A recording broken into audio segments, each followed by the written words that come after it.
Hello student, आपका हमारे YouTube channel SS study पर स्वागत है।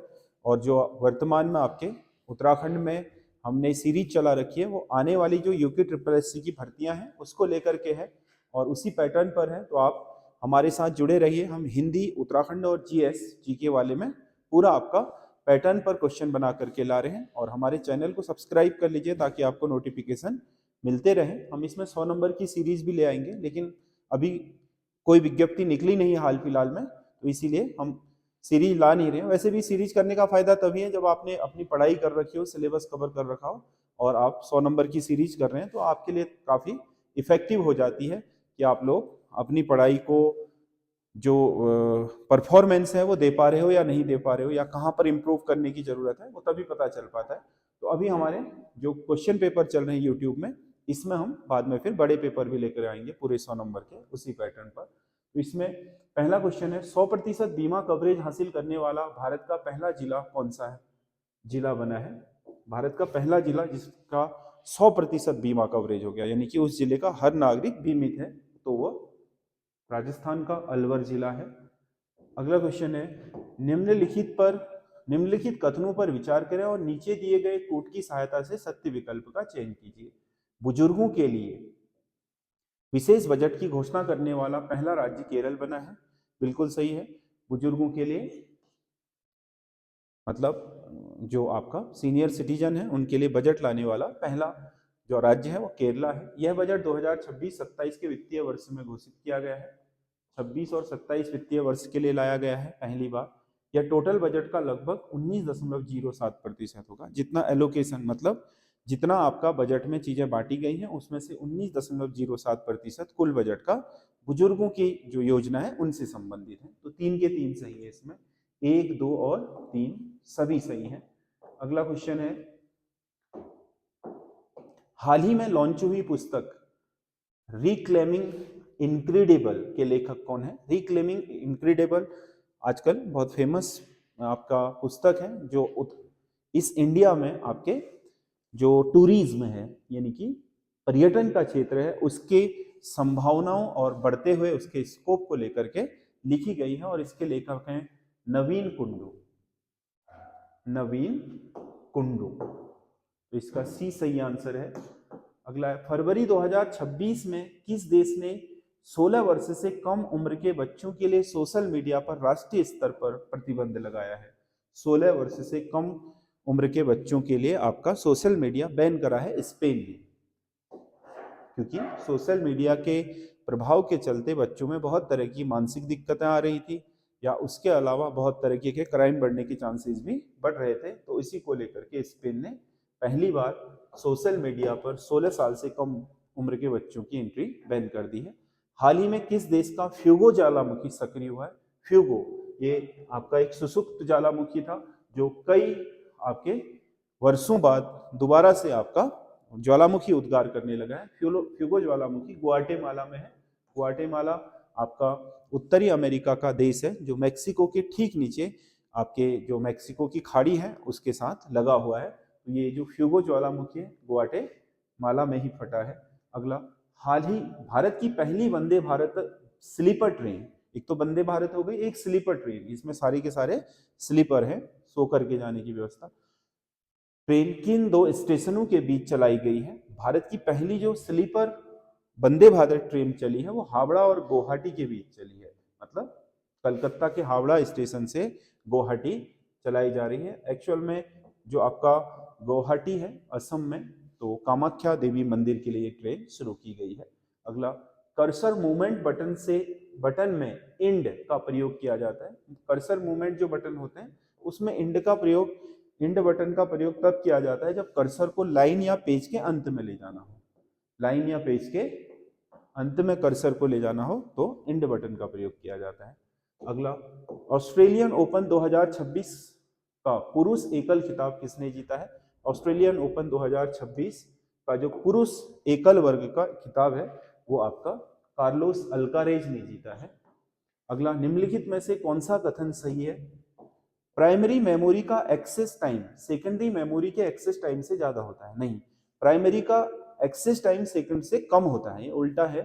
तो ये गलत है स्टेटमेंट, पहला स्टेटमेंट गलत है। प्राइमरी का एक्सेस टाइम सेकेंडरी से कम होता है। समान संग्रहण क्षमता के लिए डी रैम एस रैम की तुलना में सस्ती होती है। डी रैम सस्ती है। अगर हमें एक ही समान क्या चाहिए, भंडारण क्षमता चाहिए, स्टोरेज क्षमता, तो अपेक्षाकृत एस रैम के डी रैम क्या होती है, सस्ती होती है। तो इसमें केवल 2 सही है, तो इसका डी सही आंसर होगा, 1 सही नहीं है। अगला क्वेश्चन है, किसी अर्थव्यवस्था में मुद्रा का मुख्य कार्य क्या होता है? मुद्रा जैसे हमारे देश की मुद्रा रुपया है, तो इसका काम क्या है? रुपये का काम क्या है? रुपये का काम है विनिमय को सरल बनाना, यानी कि हमारे लेन देनों को क्या करना, सरल बनाना। तो ये विनिमय को सुगम बनाता है। कोई भी मुद्रा हो वो विनिमय को सुगम बनाने के लिए इजाद की जाती है।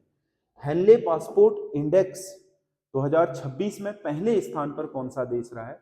आपने देखा होगा हेनले में हमेशा लगभग जापान ही आगे रहता है, लेकिन इस बार हेनले पासपोर्ट रिपोर्ट 2026 में सिंगापुर पहले स्थान पर है, जापान दूसरे में चला गया है, जबकि भारत इसमें 80वें स्थान पर है। इस वर्ष भारत का स्थान 80वां आया है हेनले पासपोर्ट में। मतलब जिस देश के पासपोर्ट सबसे बेहतरीन है उनके लिए जारी करता है हेनले अपना।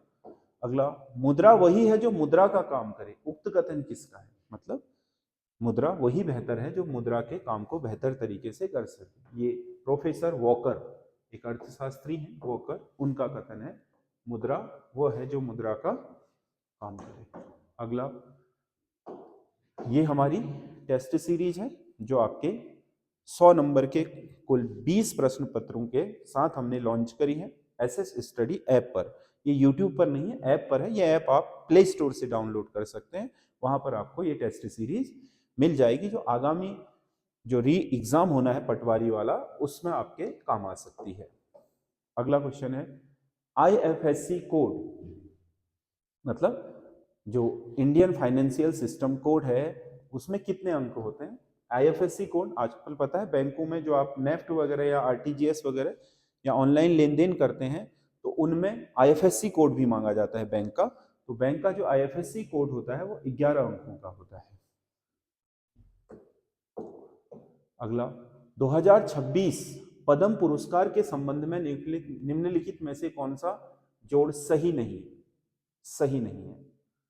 तो सही कौन सा नहीं है? पद्म विभूषण कितने दिए? 5, सही है। पद्म भूषण 13, सही है। पद्मश्री 13, सही है।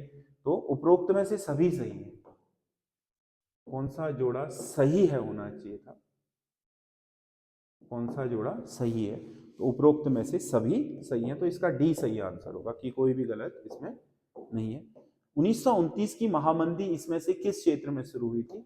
1929 की महामंदी को पहली वैश्विक आर्थिक महामंदी माना जाता है, जो प्रथम विश्व युद्ध के कारणों से उजागर हुई थी और उत्तरी अमेरिका से ये आरंभ हुई और फिर उसके बाद पूरी दुनिया को इसने अपनी जकड़ में ले लिया, जिससे दुनिया में भयंकर आपके क्या आर्थिक संकट खड़े हो गए थे। ये पहली आर्थिक महामंदी थी पूरी दुनिया वैश्विक स्तर पर। लघु ज्वार भाटाओं के समय, लघु ज्वार भाटा के समय उच्च ज्वार सामान्य ज्वार से निम्नतर तथा निम्न ज्वार सामान्य से उच्चतर होता है। ये तो उल्टा हो गया ना, तो निम्न क्या होगा? निम्नतर नहीं होगा। लघु ज्वार के समय जो उच्च ज्वार होते हैं सामान्य से कम होते हैं और निम्न ज्वार सामान्य से उच्चतर नहीं होते। निम्न ज्वार और भी क्या हो जाते हैं? निम्न हो जाते हैं। तो ये गलत स्टेटमेंट है। लघु ज्वार भाटा बृहद ज्वार भाटा के विपरीत पूर्ण चंद्र के स्थान पर नव चंद्र के समय लगता है। बिल्कुल सही है, ये आपका न्यूमून के समय लगता है, ना कि आपका फुल मून के समय। ठीक है, जो आपका लघु ज्वार भाटा होता है, ये जो न्यूमून होता है वो आपको पता है किस समय होता है? सप्तमी या अष्टमी के दिन होता है, उस दिन ये आते हैं। तो इसमें से ए गलत है और आर सही है, जबकि फुल मून पूर्णिमा को कहा जाता है, उस दिन बृहद ज्वार आते हैं।